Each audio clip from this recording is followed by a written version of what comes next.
بسم اللہ الرحمن الرحیم۔ السلام علیکم ورحمۃ اللہ وبرکاتہ۔ بسم اللہ الرحمن الرحیم۔ عزیز طلبہ، امید ہے آپ سب خیریت سے ہوں گے۔ آج کے اس سبق کے اندر ہم سبق نمبر 7 کی مشق پڑھیں گے۔ ہماری مشق میں سب سے پہلے سوالات ہیں، تو آئیے ایک کے بعد دیگرے تمام سوالات کا جواب معلوم کرتے ہیں۔ الاسئلۃ، سوالات۔ سب سے پہلا سوال ہے ما ہی قاعدۃ الامر بینھا مع امثلۃ مفیدۃ۔ فعل امر بنانے کا قاعدہ ذکر کریں اور اس کے ساتھ مفید مثالیں بھی بیان کریں۔ فعل امر بنانے کا قاعدہ یہ ہے کہ سب سے پہلے ہم فعل مضارع کا صیغہ لیں گے اور اس صیغے کی ابتدا میں علامت مضارع الف تا یا نون میں سے جو بھی آ رہا ہوگا ہم اس کو حذف کریں گے۔ علامت مضارع حذف کرنے کے بعد ابتدا میں جو حرف واقع ہوگا اس کی حرکت کو دیکھیں گے۔ اگر وہ متحرک ہے، اس کے اوپر کوئی حرکت آئی ہے، تو ہم اس کے آخر کو بس ساکن کر دیں گے تو فعل امر کا صیغہ بن جائے گا۔ اور اگر وہ حرف جو مضارع کی علامت کے بعد واقع تھا وہ متحرک نہیں ہے بلکہ ساکن ہے، تو اس صورت کے اندر ہم ابتدا کے اندر حمزہ وصلی لے آئیں گے۔ مثال دیکھیے، تعیدو، یہ فعل مضارع کا صیغہ ہے۔ ابتدا میں جو تا علامت مضارع ہے اس کو ہم نے حذف کیا تو پیچھے صیغہ عیدو بچ گیا۔ تو ہم نے کہا کہ علامت مضارع کے بعد جو حرف ہوتا ہے اگر وہ متحرک ہو تو ہم آخر کو صرف ساکن کریں گے، تو یہ عید بن جائے گا اور یہی امر کا صیغہ ہوگا۔ لیکن اگر علامت مضارع کے بعد جو حرف واقع ہے وہ ساکن ہے، اس کے اوپر کوئی حرکت نہیں ہے، تو اس صورت کے اندر ہم ابتدا کے اندر حمزہ وصلی لے آئیں گے اور حمزہ وصلی کو جو ہم حرکت دیں گے وہ عین کلمہ کے مطابق دیں گے۔ اگر عین کلمہ پہ پیش ہے تو ہم اس حمزہ وصلی کو پیش دیں گے، اور اگر عین کلمہ کے نیچے زیر یا عین کلمہ کے اوپر زبر ہے تو ان دونوں صورتوں کے اندر ہم حمزہ وصلی کو کسرہ دیں گے۔ مثال دیکھیے، تنصرو، یہ فعل مضارع ہے۔ ابتدا سے ہم نے تا علامت مضارع حذف کی، اس کے بعد ہم نے حرف کو دیکھا تو وہ ساکن تھا، تو ہم ابتدا کے اندر حمزہ وصلی لے آئے اور حمزہ وصلی کو ہم عین کلمہ کے مطابق پیش دیں گے تو یہ صیغہ انصر بن جائے گا۔ اور تضریبو کو دیکھیں تو یہاں پر تا کو جب حذف کیا تو بعد میں آنے والا حرف ساکن ہے، تو ابتدا میں ہم نے حمزہ وصلی کو لکھا اور آخر کو ساکن کیا، اور حمزہ وصلی کو حرکت ہم عین کلمہ کے مطابق دیں گے۔ جب ہم عین کلمہ کی کسرہ کے مطابق حمزہ وصلی کو کسرہ دیں گے تو یہ صیغہ اضرب بن جائے گا۔ تفتحو، یہاں پر بھی علامت مضارع حذف کریں گے، ابتدا میں حمزہ وصلی لائیں گے، آخر کو ساکن کریں گے۔ یہاں عین کلمہ کی حرکت وہ فتحہ ہے، لیکن ہم نے کہا تھا کہ فتحہ ہو یا کسرہ ہو ہم ابتدا کے اندر حمزہ وصلی کو کسرہ ہی دیں گے، تو صیغہ امر وہ افتح بن گیا۔ اور اسی طریقے سے جو جمع کے صیغے ہوں گے اس کے آخر میں جو نون اعرابی واقع ہوگا اس کو ہم ساقط کر دیں گے، اور اگر آخر میں حرف علت ہے تو ہم جب اس کو ساکن کریں گے تو ساکن کرنے کی وجہ سے وہ حرف علت گر جائے گی، جیسے تدعو، اب واو حرف علت ہے، ہم نے جب اس کو امر کا صیغہ بنایا تو یہ ادعو بن گیا، آخر سے واو ساکن ہو گیا۔ یہ تھا ہمارے پہلے سوال کا جواب۔ ہمارا دوسرا سوال ہے صرف الامر الغائب والمتکلم المعروف بالنون الثقیلۃ۔ فعل امر غائب متکلم معروف بانون ثقیلہ کی گردانیں دہرائیں۔ میں گردان پڑھ دیتا ہوں، لیفعلن، لیفعلان، لیفعلن، لتفعلن، لتفعلان، لیفعلان، لأفعلن، لنفعلن۔ ہمارا تیسرا سوال ہے ما الفرق بین صیغ المضارع المؤکد باللام و صیغ الامر۔ مضارع مؤکد بالام اور صیغہ امر کے اندر کیا فرق ہے؟ صیغوں کے اعتبار سے مضارع مؤکد بالام اور صیغہ امر جو ہے یہ ایک جیسے ہیں سوائے حاضر کے صیغوں کے۔ فرق ان میں یہ ہوتا ہے کہ مضارع جو مؤکد بالام ہوتا ہے اس کے لام پر فتحہ ہوتی ہے یعنی زبر ہوتی ہے، اور جو امر کا لام ہوتا ہے اس کے نیچے کسرہ ہوتی ہے، زیر ہوتی ہے۔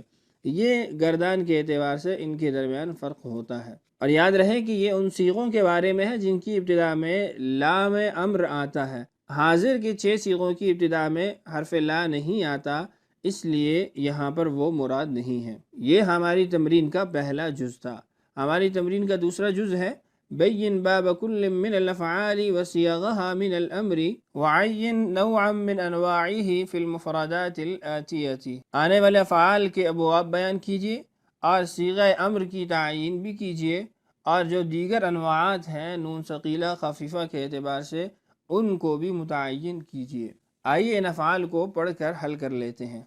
سب سے پہلا صیغہ ہے اغلب، تم غالب آؤ۔ یہ صیغہ واحد مذکر حاضر، فعل امر معروف، باب ضرب یضرب۔ اس کے بعد ہے لتکسب، چاہیے کہ وہ کمائے۔ یہ صیغہ واحد مؤنث غائب، فعل امر معروف، باب ضرب یضرب سے۔ لتقصدنان، ان سب سے ارادہ کروانا چاہیے۔ یہ صیغہ جمع مؤنث حاضر، فعل امر مجہول مؤکد بانون ثقیلہ، باب ضرب یضرب۔ اس کے بعد ہے اجلسن، تم سب ضرور بیٹھو۔ یہ صیغہ جمع مذکر حاضر، فعل امر معروف مؤکد بانون خفیفہ، باب ضرب یضرب۔ اقعدن، تم سب عورتیں بیٹھو۔